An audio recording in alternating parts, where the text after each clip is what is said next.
There's absolutely nothing wrong with the responsible use of marijuana by adults. It's time we stopped arresting and started respecting responsible marijuana smokers in America. And to learn what you can do to help, please contact NORML at www.norml.org or call toll-free at 888-67-NORML. The show was long and we were just sitting there, and we'd come to play and all just for the ride.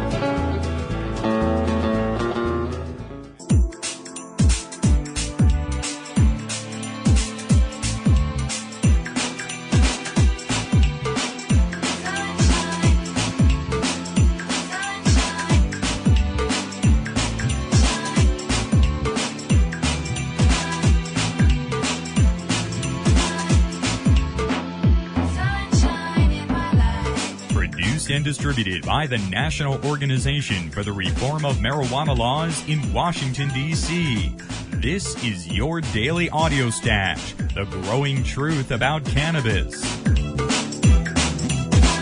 Welcome to the most popular audio podcast regarding marijuana in all of America and all the world, featuring interviews with scientists, politicians, doctors, prohibition policy activists, regular cannabis consumers, musicians, and NORML staff and NORML's board of directors, along with music and comedy no other podcast can offer. You can always find out more about the show at our website, normalaudiostash.com. We're ending marijuana prohibition with education, one listener at a time.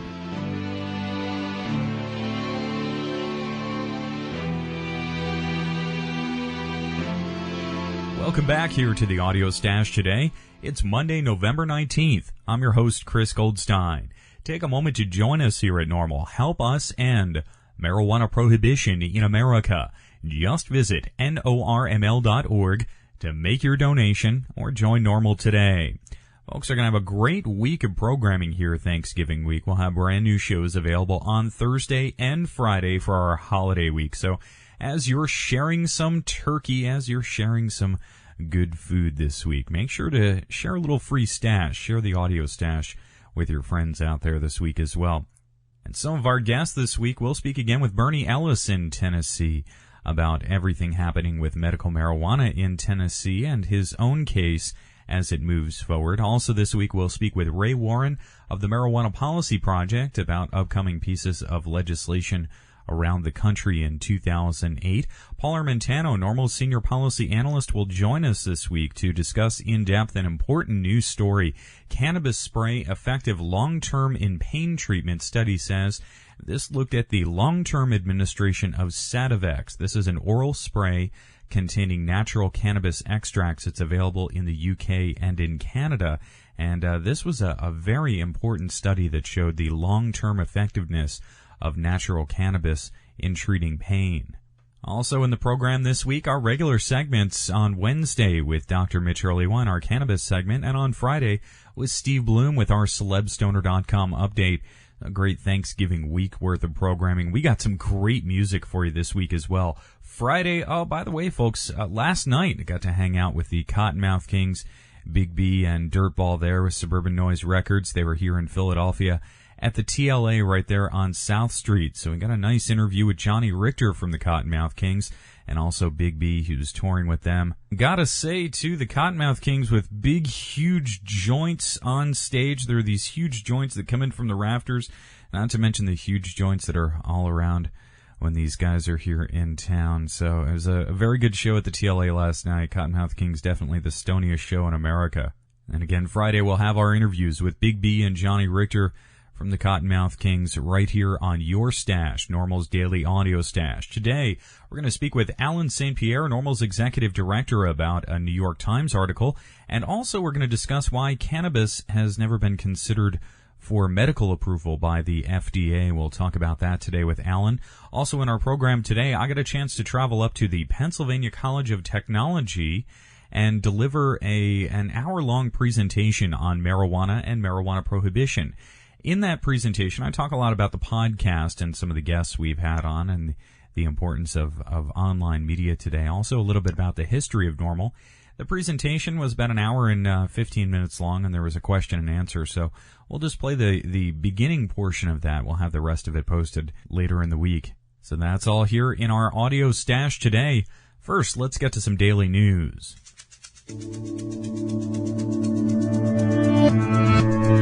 Our news today was first reported in the NORML News press release last week from Washington, D.C.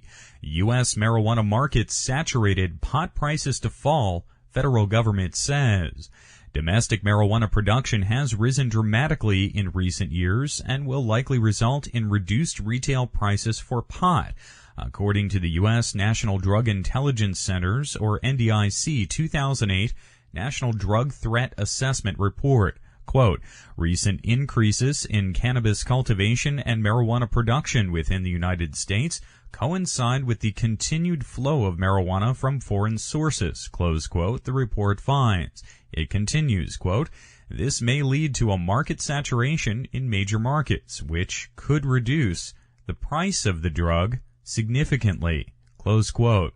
Since 2000, the total number of domestic marijuana plants seized by U.S. law enforcement has increased from 2.8 million to over 5.2 million, the report finds. Authors speculate that a significant portion of the increase in pot production is due to commercial growers relocating their operations indoors, which allows them to increase their total number of harvests per year and produce higher quality cannabis. Quote, though the demand for marijuana appears to be relatively stable, many users now prefer higher potency marijuana over commercial grade marijuana, close quote, authors state.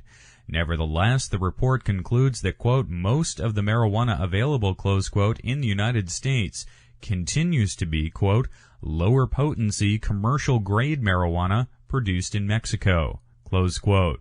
In 2006, law enforcement seized more than 1.1 million kilograms of pot along the U.S. southwest border, according to the study. By contrast, law enforcement seized fewer than 4,200 kilograms of pot along the U.S.-Canadian border.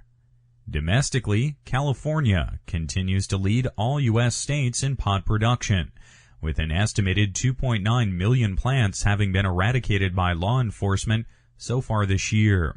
This record total is more than 4 times the total number of plants seized in 2005.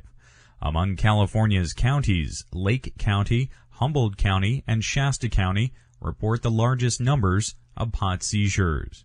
Full text of the NDIC report, National Drug Threat Assessment 2008, is available on the Department of Justice website through links at NORML.org.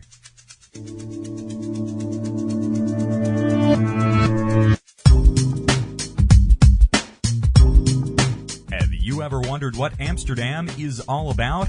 Don't just read about the culture that has accepted cannabis. Experience it firsthand with CS Travel's Sensible Amsterdam Tour with NORML. Travel to one of Europe's most beautiful cities this January for an educational and recreational visit to a city that regulates cannabis like alcohol. CS Travel has arranged an exclusive visit for reform-minded Americans that includes a private tour of some of Amsterdam's most renowned coffee shops, educational seminars with coffee shop proprietors, local law enforcement, members of the Cannabis Retailers Association, and NORML staff. Entertainment includes a special evening at the Boom Chicago Comedy Club, canal tours, visits to the city's many museums, including the world-famous Van Gogh Museum.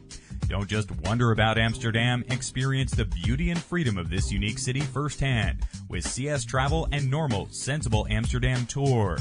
Pricing information is available online at coffeeshoptravel.com. That's coffeeshoptravel.com. Or call toll-free at 800-816-1846. That's 800-816-1846. Be a sensible American. Visit Amsterdam with CS Travel and NORML this January. Call 1-800-816-1846 right now to book your trip. More information is available at NORML.org.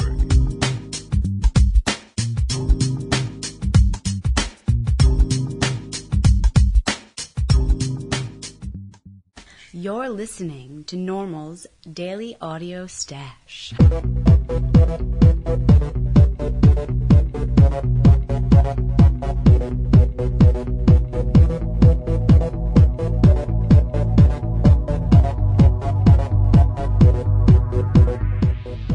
Joining us here on the program today to discuss a couple of very interesting topics and articles out there that made national attention is NORML's Executive Director, Alan St. Pierre. Alan, welcome back here to the Audio Stash today. Good day, Chris. Great to speak with you as always, Alan.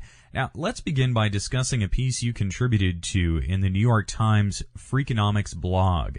It had yourself and other reform advocates pitted against prohibitionists that included a well-known one from the Office of National Drug Control Policy.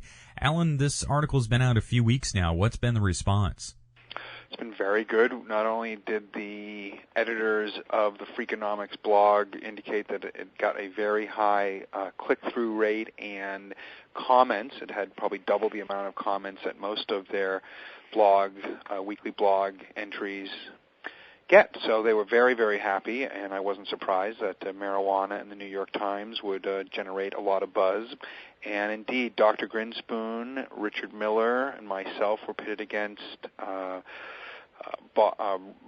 David Murray from the ONDCP, and Mr. DuPont, Dr. DuPont from Georgetown Medical School, and also owns a company with the former DEA head Peter Benzinger, DuPont Benzinger and Associates, which is essentially a drug testing company. So he is very much an individual who has a stake in the status quo of prohibition.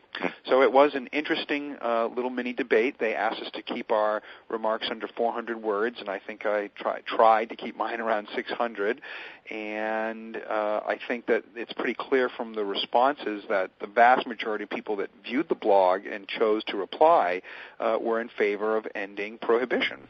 Now, is there anything new from the prohibitionists in this article, or have they stuck to their 70-year-old reefer madness mantra here? It was absolutely a rote discussion on their part. In fact, many people criticized them for not coming up with any new real discussion mode or to introduce any new evidence to why NORML and other reform groups' 4-decade-old argument to reform marijuana laws isn't valid. Very interesting. Now, one of the prohibitionists was Dr. David Murray, the chief scientist of the Office of National Drug Control Policy. Murray was actually in Tennessee last week, as we heard from Bernie Ellis at that legislative hearing there on medical marijuana. Murray mentioned in his live testimony in Tennessee and in this New York Times article that the FDA hasn't approved cannabis as a drug. Alan, let me ask you why. Why hasn't the FDA looked at approving cannabis as a drug? Well, for a myriad reasons. Number one, reformers haven't put cannabis before them to reform, mainly because it's not a system that's at all amenable to, one, bringing any plant product into fruition as a drug, and two, there are no smoked medicines, period, that are approved by the FDA. So one of the things I find so interesting about the ONDCP and this theme that Dr. Murray has adopted from the prior administration of Barry McCaffrey is as follows. Around 1996-97, realizing they could no longer claim that there was no valid medical or scientific information that marijuana wasn't a valuable, non-toxic, reasonably safe therapeutic substance to use, they then started to adopt this theme that, well, then let's have science be the final arbiter, for which we've always believed, yes, indeed, Dr. Murray and the ONDCP, let's have science and not technocrats and bureaucrats here in Washington, put forward the information to the public and to the respective institutions that need to come up with reform marijuana laws. And so they don't really come to the table with clean hands on this because in the end, there is no way the FDA, under the current rules, administrations, and biases, are going to allow cannabis to be used as a medicine. And one of the points that needs to be drawn out here is that the DEA doesn't even allow the monopoly on who grows marijuana for therapeutic research purposes. And this has been discussed on the podcast before in detail, that my alma mater, the University of Massachusetts at Amherst, has effectively sued the DEA and has won the first round of what will probably be a 10 or 15-year lawsuit to break the monopoly down at the University of Mississippi at Oxford.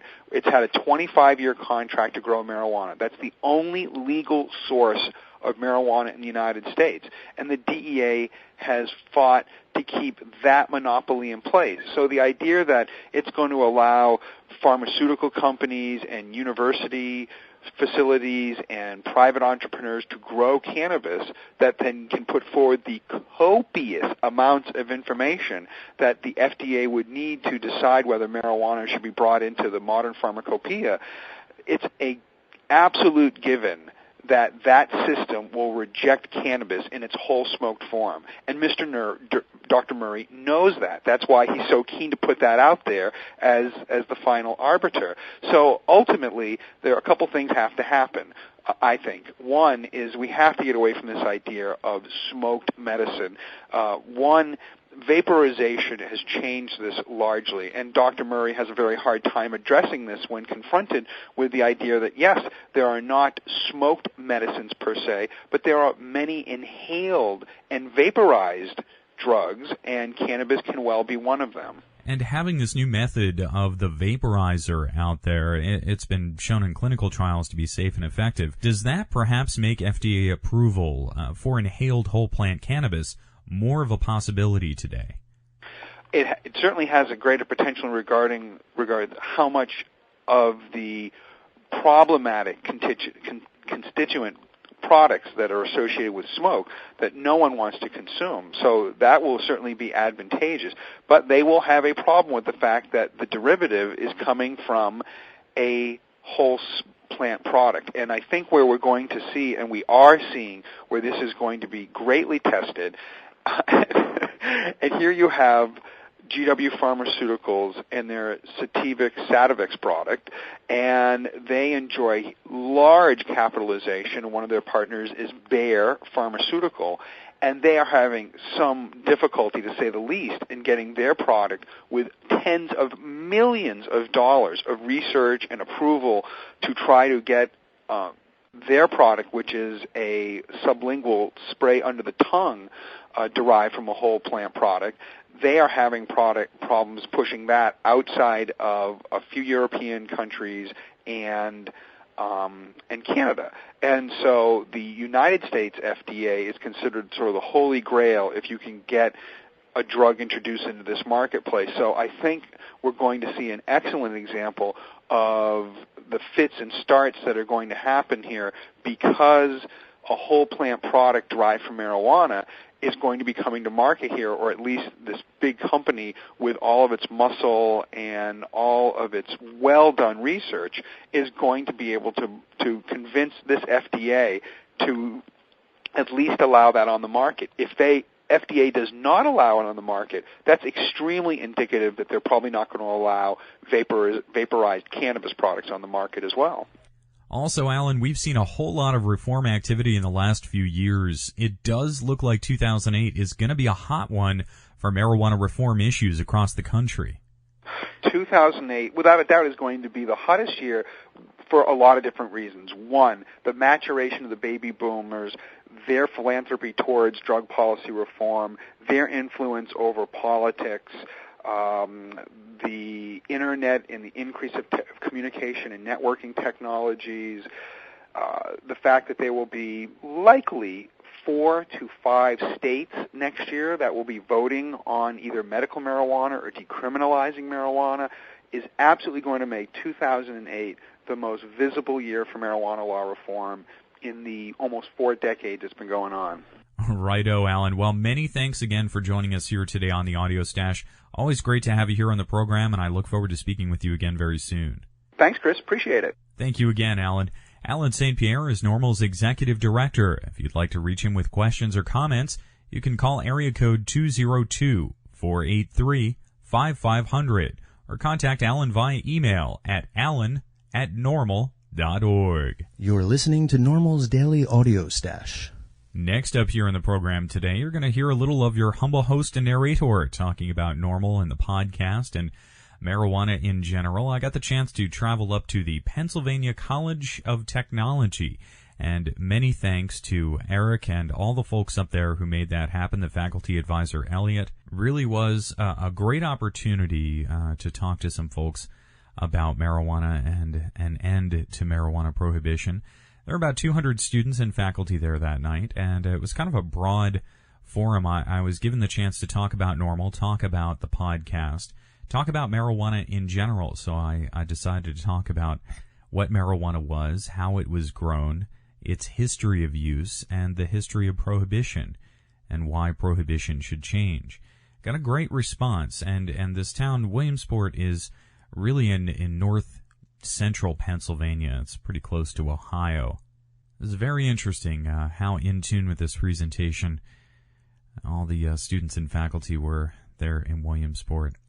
So here it is. This section, we'll talk about the podcast, talk about the history of NORML, talk about marijuana a little bit. Again, this was at the Pennsylvania College of Technology.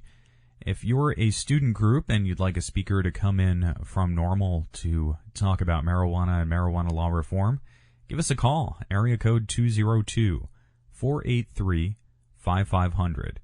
NORML has experts and staffers all around the country, and we'd love to come on out and talk about marijuana law reform. Again, NORML's main number, 202-483-5500, if you'd like to book a speaker from NORML at your school or event.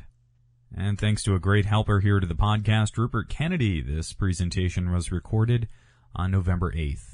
My name is Chris Goldstein. I produce the podcast for NORML, the National Organization for the Reform of Marijuana Laws in Washington, D.C. And I produce an audio program, 30 to 45 minutes long, every single day. And I interview policy experts, activists, all kinds of folks. We're going to talk about that in a minute. First, I want to say that these guys did a great presentation. They obviously do care about their students a lot, and it is important information to know. One thing that they didn't mention, though, and one of the harshest penalties for students, and I will point out that most of the people who are arrested for marijuana possession are under the age of 30. So most folks are in college. There's one thing that is the biggest circumstance, and that's the Higher Education Act. I don't know how many of you get federal financial aid, but under provisions of the Higher Education Act, you will lose your federal financial aid even for a simple possession offense. This is a horrible reality that groups like Students for Sensible Drug Policy and NORML are lobbying our legislators to change. There was actually some legislative hearings on this in a Senate subcommittee this year that included folks like Barack Obama. So these issues of marijuana possession, they do have far-reaching consequences, but that, in our view at NORML, is why these laws need to change and why legalization needs to happen. We'll talk a little bit more about driving under the influence, which is very interesting, a realm of science today. Pennsylvania does have some very tough driving under the influence policies. There are some states that have zero tolerance per se. The problem with this, of course, is that THC, and many of you probably already know this, can stay in your body for weeks at a time. It's metabolized in your fat. It's soluble in your fat. So weeks later, you might test positive for THC. And actually, a lot of states don't test for THC itself. They test for THC metabolites, what your body does with the THC afterwards. And those little trace amounts, though they are not impairing you, and even in California there was testimony yesterday in front of the Assembly on their increased penalties for driving under the influence. Even the state legislators are saying it's not impairment that we're testing for. We're just testing for levels of metabolites. So it's not necessarily that you're impaired. All right, we're going to get into the presentation proper. These guys really do care about you a lot, and these policies here are very important to understand. So, many thanks to both Ben and Eric for putting this show together here tonight and inviting me out here. Marijuana is a fascinating topic. It really is. When you look at the medicine and science that are created around it right now, it is amazing. And to me, the variety of issues associated with marijuana policy and prohibition are some of the most pressing civil rights and social justice issues in our country today. And that is really how I feel. Pot prohibition has an intense impact and consequences for everyone, not just college students, not just those under 30, but really every single person in the United States. It's NORML's view, and it's my view, that prohibition should end, and it should end immediately. Thank you.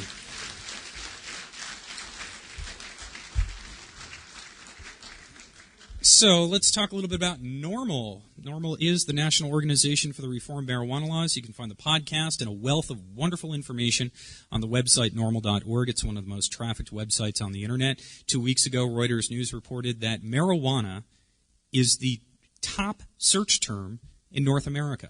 North Americans and Canadians search the term marijuana pretty much more than anything else. Not too surprising.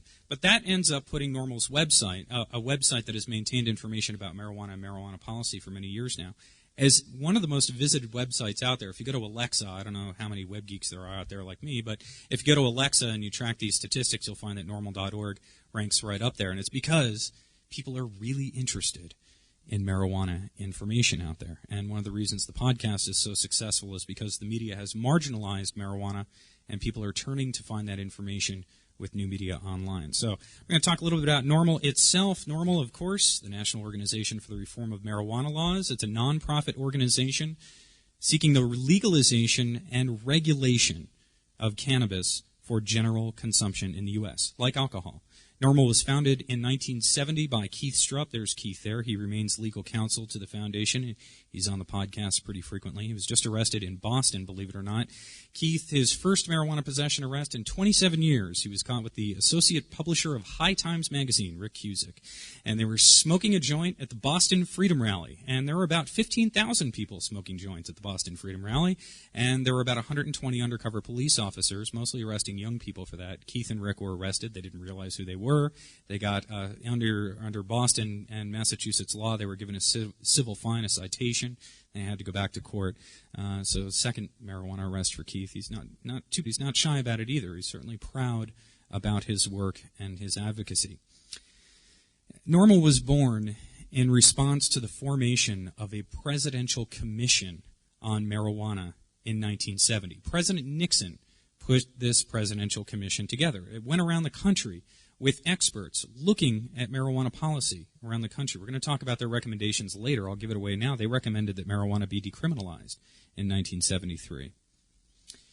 So it was looking at how to class marijuana under the Controlled Substances Act. It was mentioned that it's a Schedule 1. Schedule 1 is where things like crack and heroin are in the Controlled Substances Act, and this is the scheme under which we operate, and it's closely modeled by the UK's drug classification schemes. Since 1970, NORML has grown to be one of the largest grassroots advocacy organizations in the country. There are 120 chapters of NORML in America. A lot of them exist on college campuses. This is a college campus at University of California at Santa Barbara, a particularly active chapter. NORML has been instrumental in almost every state and federal piece of legislation regarding marijuana liberalization in the past 37 years. It's run successful media campaigns. There's Michael Bloomberg, mayor of New York. See that? Ooh, I'm going to go back. You bet I did, and I enjoyed it. That is what Michael Bloomberg said when someone said, "Do you smoke pot?" This caused a huge stir in 2005. Bloomberg is on Charlie Rose answering questions about marijuana. It's on all the talk shows. Jay Leno, Letterman. This is the mayor of New York. You bet I did, and I enjoyed it. So this is what NORML does. It creates media campaigns. It does grassroots advocacy. It testifies before committees. NORML's staff and experts have testified before 100 state and federal legislative committees on everything from medical marijuana, marijuana decriminalization, driving under the influence, drug testing, you name it. NORML is a group that has tirelessly worked for the cannabis consumers of America, of which, as you can see just from the statistics here on campus, there are many. Let me see. Oh, yeah. That's a wonderful next slide. We're going to talk about Proposition 215 here tonight. Many of you have probably heard of Prop 215, medical marijuana in California. This is what grassroots advocacy does. It changes laws. This is what NORML does. You work to lobby state legislators. You pass ballot initiatives. Proposition 215 was a ballot initiative. It wasn't passed by state legislators. It wasn't passed by politicians. It was passed by the voters of California. And believe me, even with all the controversy that remains in national media about medical marijuana, believe me, folks, medical marijuana isn't going anywhere in California. It grows every single day. We'll talk about that a little bit more later. Today, NORML continues support of local chapters. It publishes information on the internet. It publishes information to the media. NORML's director can be seen on talk shows, radio talk shows. You can see them on C-SPAN. We just had C-SPAN radio play Rick Steves' speech at the NORML 2007 conference. I don't know if you ever heard of Rick Steves. He's the PBS travel host, Rick Steves Europe. Cool guy. He talks about the difference between the European viewpoint on marijuana and our own, which is pretty stark. NORML advocates, again, that marijuana should be taxed, regulated, and sold to responsible adults in a manner similar to alcohol. Again, that's simple. We're very used to this alcohol model. We're used to the cigarette model. We're used to having something taxed and regulated and sold to responsible adults with restrictions so that kids can't get it, with ways that kids can't get it. Right now, it is easier for kids to procure marijuana than it is for them to procure alcohol in high school. That's because dealers don't card. Dealers do not ask you if you're 18. They ask you for your money. And when we talk about regulation and legalization, what we talk about is moving the marijuana market out of an underground economy, out of a world where it is sold underground like alcohol was during Prohibition in the 1920s, and it is sold in stores like alcohol is today. And the biggest reason that many of us find in the movement is because ultimately marijuana is less dangerous than alcohol. That's another, thank you. I want to point out, on that line, there's a group called Safer Alternative for Enjoyable Recreation in Denver, Colorado. They passed a ballot initiative Tuesday. It deprioritized marijuana law enforcement within the city of Denver. Over 39,000 people voted yes in favor of this municipal ordinance. 2 years ago, Denver voters voted to decriminalize. There is already Colorado is a decriminalized state. I'm not sure if a lot of you realize that there are many states that have actually decriminalized marijuana, including New York State almost 30 years ago. But Colorado, it's a $100 civil citation if you get caught for the first time. In Denver, they wanted to make that a $0 fine. So they passed a ballot initiative so that anyone aged 21 or older in possession of 1 ounce or less, it was a zero fine civil citation. The police didn't like that. They said that they were going to follow state law. And marijuana arrests jumped in Denver 15%. In response to this, they ran the initiative this week, which passed, that says that marijuana has to be the lowest law enforcement priority in the city. And it establishes a community oversight committee to make sure that there were not even any parking tickets that needed to be given out when someone is arrested for a marijuana violation, just to make sure it was really the lowest law enforcement priority. Denver's not the only city that does this.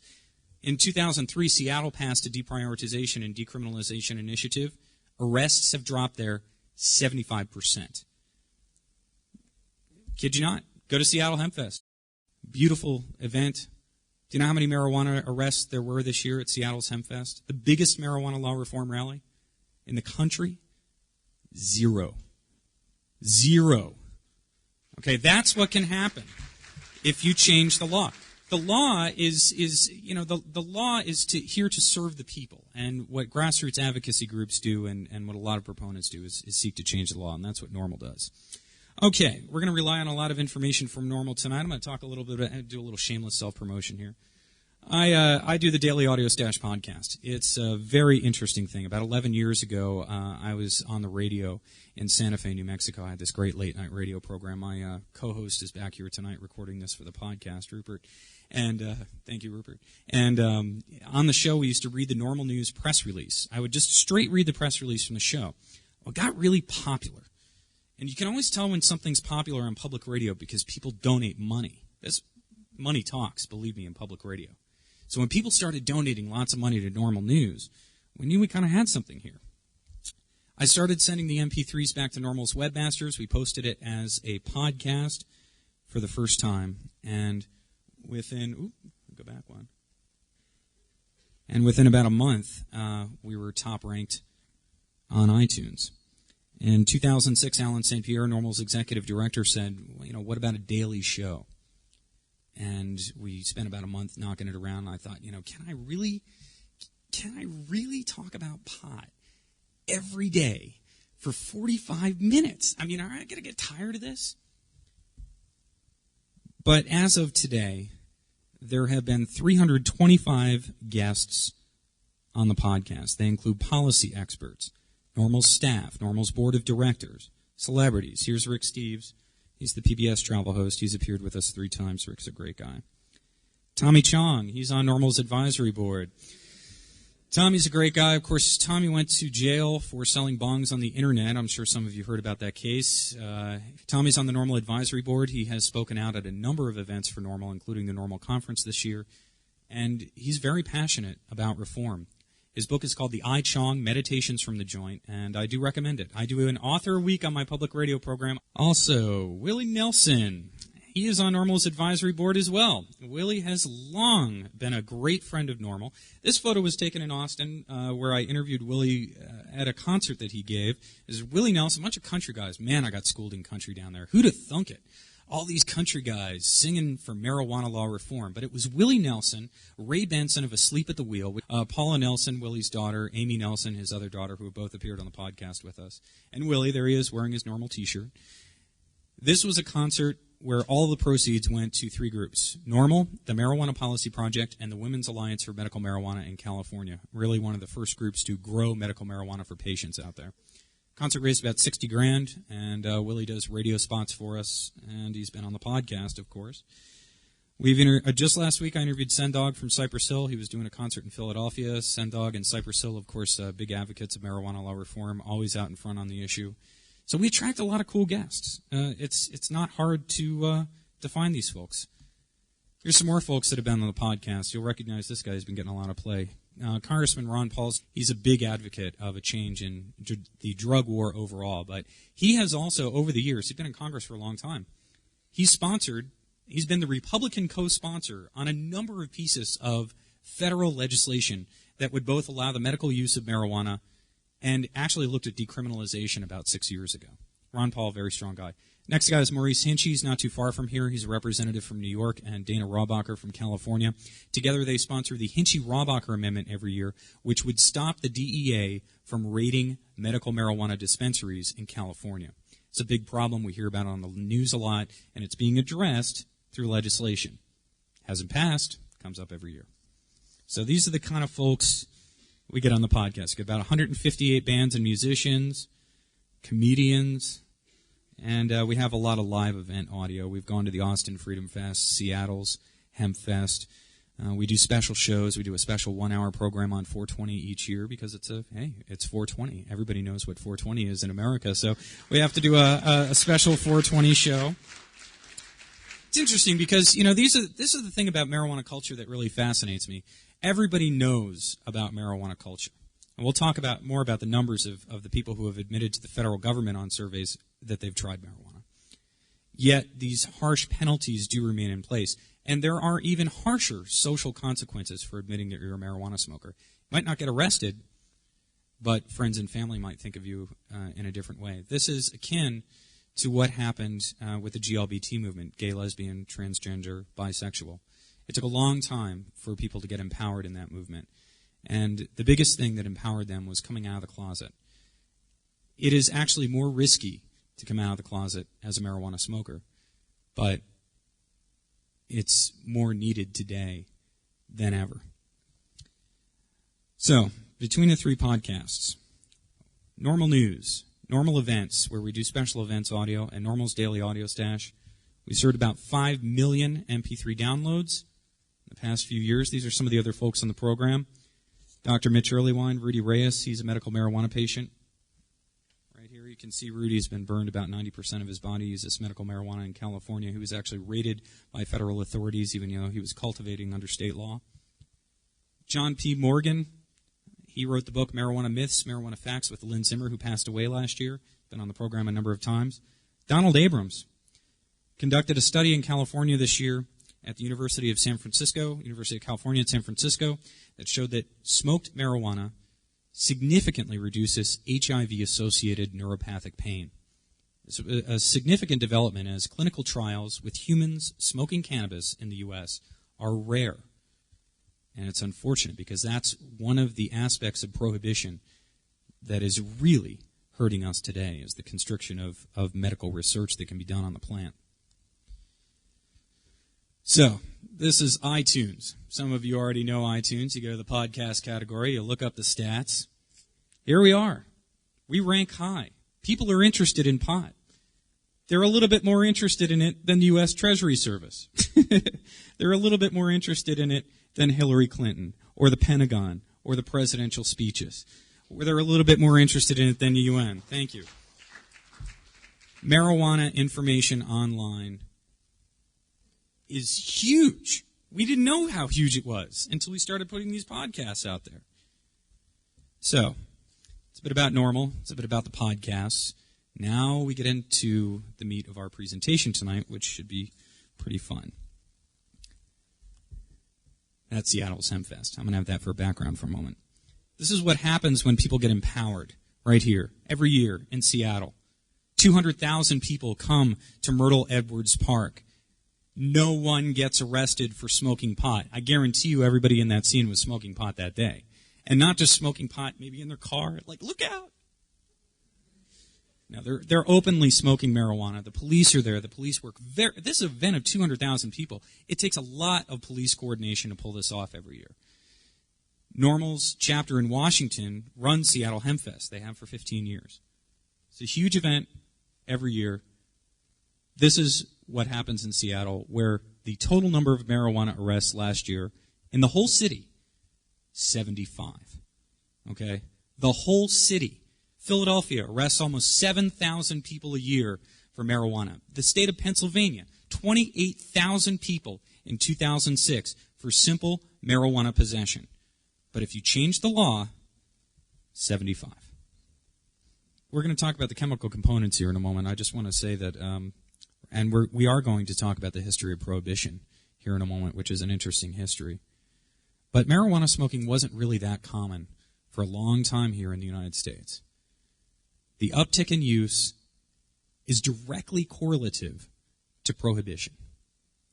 The amount of marijuana produced in the United States each year, the amount of people who smoke marijuana has never, and I mean never, gone down. Interesting enough, just this week, the British Home Office released their crime survey. Britain reclassified cannabis 3 years ago. It moved it down in their scheduling of drugs. They decriminalized cannabis. Officers, if you are caught smoking a joint on the street of London right now, the officer has the choice to verbally warn you. Okay? That is what they do in the UK right now. Now, they were worried about this. Conservatives and the conservative government that's in now, Gordon Brown, the new prime minister, he says, oh man, cannabis use must have gone up huge. It's having a huge detriment to our society. And they go to the old reefer madness rhetoric of cannabis is going to make you crazy. It's going to cause psychosis, which we see in scientific studies not to be true. But the Home Office in their crime survey reports that cannabis use among 16 to 24-year-olds has dropped, and not just by a little. Since they decriminalized cannabis in the UK, the percentage of 16 to 24-year-olds who smoke pot dropped 20%. That's data out this week. It's big on BBC right now. Not as big as when somebody says it causes psychosis, though, unfortunately. No criminalization campaign. No media awareness campaign. No, this is your brain on drugs, eggs frying in the frying pan. Nothing has ever caused a decrease in smoking like 20%. So when you end prohibition, when you liberalize cannabis laws, it can be directly seen from the British experience right now with this data that just came out last week from the Home Office. You can directly see that prohibition itself is what fuels intense and upward use. And if you relax prohibition, people don't smoke as much of it. It's true in the Netherlands. It's true in the UK. That was a portion of a presentation I gave recorded on November 8th at the Pennsylvania College of Technology. We'll have the rest of that presentation available online as separate MP3s very soon. Just keep checking back at normalaudiostash.com.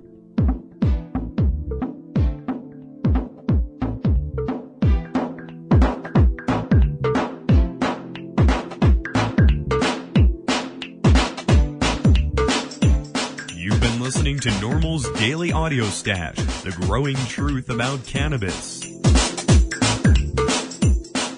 Make sure you visit our website at normalaudiostash.com. That's NORMLAUDIOSTASH.com for more information about every day's show. I'm your host, Chris Goldstein. Thanks for listening today. See you at 4:20 tomorrow.